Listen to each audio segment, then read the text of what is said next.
जय झूलेलाल दोस्तों। अॼु जो जेको स्नैक्स आहे, अॼु जी जेका रेसिपी आहे ॾाढी टेस्टी आहे, ॾाढी चटपटी आहे।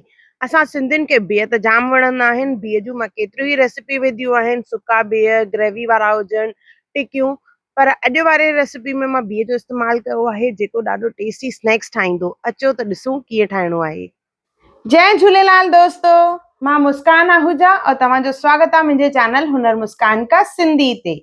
इहो उहो चैनल आहे जंहिं ते तव्हांखे सिंधियत सां रिलेटेड सभु वीडियोस मिलंदा, चाहे उहो सिंधी खाधो हुजे, रीतू रस्मूं हुजनि, असांजो कल्चर हुजे, ट्रेडिशन हुजे, सिंधी कथाऊं हुजनि, हिकु हिकु वीडियो मां पंहिंजे चैनल ते अपलोड कंदी आहियां।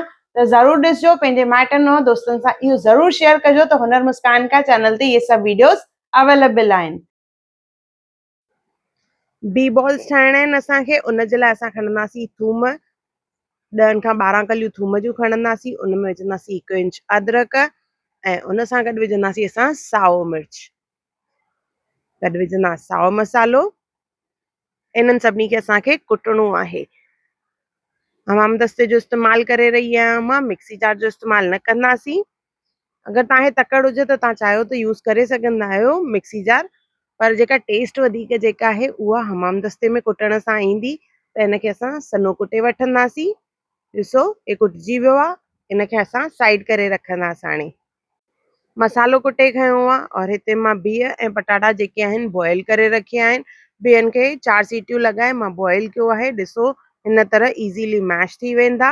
और साॻे नमूने पटाटनि खे बि मां 3 सीटियूं हणाए बॉइल कयो आहे। सभिनी खां पहिरियों हाणे ठाहींदासीं फिलिंग। उन जे लाइ बिह खणंदासीं। बिह जीअं बॉइल कयल आहिनि त इहे इज़ीली मैश थी वेंदा। त इनखे मां हमाम दस्ते जो इस्तेमालु करे इनखे कुटे रही आहियां। ॾिसो, इनखे सफ़ा सन्हो करे असां कुटींदासीं और हिन में हाणे मसाला विझंदासीं। त सभिनी खां पहिरियों थूम, अदरक ऐं सावनि मिर्चनि जी मां साए मसाले सां जेका पेस्ट ठाही हुई उहा विझंदासीं असां हिन में। कुटियल मसाले सां गॾु विझंदासीं असां सुका मसाला, जंहिंमें विझंदासीं असां गरम मसालो, किचन किंग मसालो, धाणा, सुका धाणा विझंदासीं, ॻाढ़ा मिर्च, लूणु ऐं गॾु विझंदासीं असां आमचूर पाउडर, जंहिंसां इहे चटपटा ठहंदा। इन्हनि सभिनी शयुनि खे चङी तरह मिक्स करणो आहे, जीअं मसालो जेको आहे चङी तरह मिक्स थी वञे और बीह जेको आहे चङी तरह भुरणो आहे। इहा असांजी फिलिंग तयार थी वई आहे। इनखे चङी तरह मिक्स कंदासीं और 1 चमचे जेतिरो असां मसालो खणी हिन जा नंढा बॉल्स ठाहींदासीं। साइज़ नंढी वॾी असां पंहिंजे हिसाब सां करे सघंदा आहियूं। सभु बॉल्स रेडी करे रखंदासीं। ॾिसो, हिन तरह बॉल्स रेडी करण खां पोइ इन जी ॿाहिरीं कोटिंग ठाहींदासीं। उन जे लाइ खणंदासीं असां बॉइल पोटैटो, जेके असां पहिरियों ई बॉइल करे रखिया हुआसीं। इनखे चङी तरह मैश करणो आहे, बिल्कुलु बि इन में ॻोड़ा न हुजनि। पटाटा चङी तरह भोरींदासीं। उन में विझंदासीं असां बाइंडिंग जे लाइ ब्रेड जा पीसिस ग्राइंड करे। ब्रेड या पाव जो इस्तेमालु कंदासीं। गॾु विझंदासीं असां हिन में जीरो, लूणु, किचन किंग मसालो, ॻाढ़ा मिर्च और साओ मसालो। इन्हनि सभिनी शयुनि खे चङी तरह मिक्स कंदासीं और बाइंडिंग जे लाइ इन में असां विझंदासीं कॉर्नफ्लोर। इन सां बॉल्स जेके आहिनि उहे ऑयल घटि खणंदा और इहे क्रिस्पी बि बीहंदा। चङी तरह इनखे मिक्स कंदासीं। अगरि आलू जा पीसिस इन में हूंदा त उन्हनि खे चङी तरह मैश कंदासीं, जीअं हिकु स्मूथ लेयर तयार थिए असांजो। ॾिसो, हे मसालो तयार थी वियो आहे। बिह जा जेके असां बॉल्स ठाहे रखियासीं उहे खणंदासीं। ऐं पहिरियों सभिनी खां पहिरियों खणणो आहे हथ में आलू जो मिक्सचर, जेको असां तयार कयो आहे। बिल्कुलु हिनखे फ्लैट कंदासीं हथ ते इन तरह और बिह जो हिकु बॉल रखंदासीं और हिनखे कवर कंदासीं। ये बॉल्स जेके आहिनि क्रिस्पी बि ठहंदा और गॾु चटपटा और कुरकुरा बि हूंदा। ॾाढा टेस्टी ठहंदा इहे बॉल्स। अहिड़े नमूने सभु बॉल्स असां रेडी करे वठंदासीं। सो बॉल्स तयार थी विया आहिनि, पर इन्हनि खे अञा ख़ूबसूरत यानी सुहिणो ठाहिण जे लाइ असां हिते कंदासीं अछनि तिरनि जो इस्तेमालु।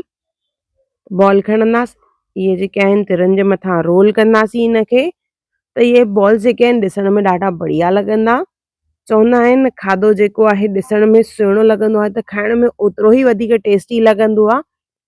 बॉल खे या त प्लेट ते रोल कयो या वरी हथ ते तिर खणी करे बॉल ते हिन तरह हणो। जीअं तव्हांखे ईज़ी लॻे उन हिसाब सां असां करे सघंदा आहियूं। अहिड़े नमूने सभु बॉल्स असां रेडी करे वठंदासीं। ॾिसो बॉल ॾिसण में केॾो बढ़िया लॻे थो पियो। सभु बॉल्स रेडी थी विया आहिनि। हाणे असांखे हिनखे करणो आहे फ्राई। डीप फ्राई कंदासीं, तरींदासीं हाणे हिनखे।